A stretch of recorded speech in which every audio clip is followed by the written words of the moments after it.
Glória a Deus. Vamos pegar nossas Bíblias neste momento. Vamos abrir a escritura no Evangelho de João, capítulo 5. Depois nós vamos ler outros versículos aqui dentro deste capítulo, mas a princípio quero começar pelo versículo 20, que nos servirá de base para buscarmos o que vem antes e também alcançarmos o que vem depois do versículo 20, que diz assim: porque o Pai ama ao Filho e lhe mostra tudo o que faz, e maiores obras do que estas lhe mostrará, para que vos maravilheis. Que texto maravilhoso, né? Eu vou lendo aqui, os irmãos repitam comigo. Porque o Pai ama o Filho e lhe mostra tudo o que faz, e maiores obras do que estas lhe mostrará, para que vos maravilheis.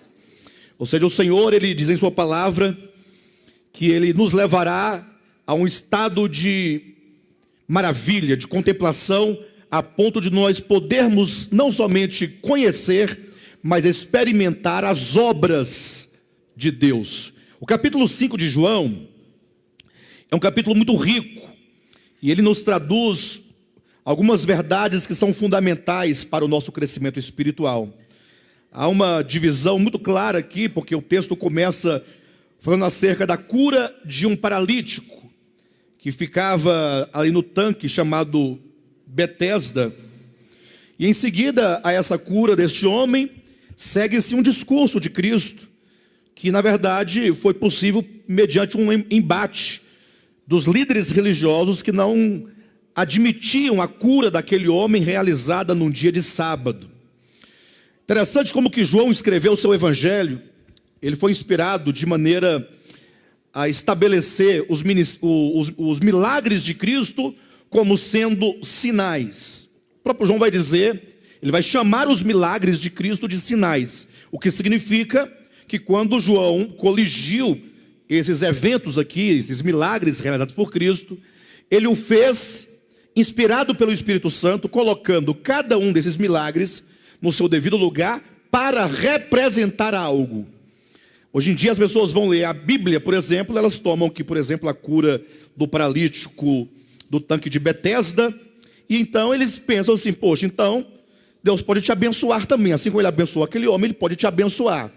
Tomam a Escritura meramente no seu sentido imediato, do enredo, da história, e se esquece que a própria Escritura, sobretudo o mesmo Evangelho de João, inclusive, ele relata dizendo que os milagres são sinais, ou seja, os milagres são usados para representar verdades espirituais, das quais todos nós podemos participar, e não somente o paralítico do tanque de Betesda. E o texto diz que o evento acontece exatamente num momento em que havia em Jerusalém uma festa. Acompanhe na sua Bíblia a leitura, capítulo 5 de João, a partir do versículo 1. Passadas essas coisas, havia uma festa dos judeus, e Jesus subiu para Jerusalém. Versículo 2. Ora, existe ali, junto à porta das ovelhas, um tanque chamado em hebraico Betesda, o qual tem 5 pavilhões. E aqui está o primeiro princípio dessa mensagem que eu quero apresentar aos irmãos. Conforme nós encontramos aqui, havia em Jerusalém uma festa, e havia também, versículo 1 e versículo 2, coloca aqui o verbo haver no primeiro versículo, e o verbo existir com o mesmo significado no versículo 2. Ou seja, havia uma festa e havia um tanque em que jazia ali pessoas, uma multidão de pessoas enfermas, paralíticos, coxos, cegos, mancos, toda sorte de enfermidade e de enfermos que estava ali e jazia ali naquele tanque. Como que o Senhor Jesus é maravilhoso quando nos mostra, mediante este episódio, que assim é a vida humana. Assim é a vida humana. A festa e há um tanque de misérias, um tanque de enfermidades, porque a humanidade, ela está enferma em razão do pecado.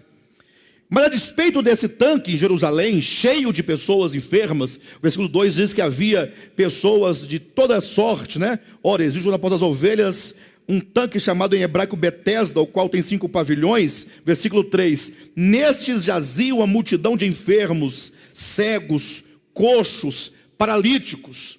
Então, os homens, a despeito dessa enfermidade que lhes consome o espírito, a alma e o corpo, há também a presença da festa.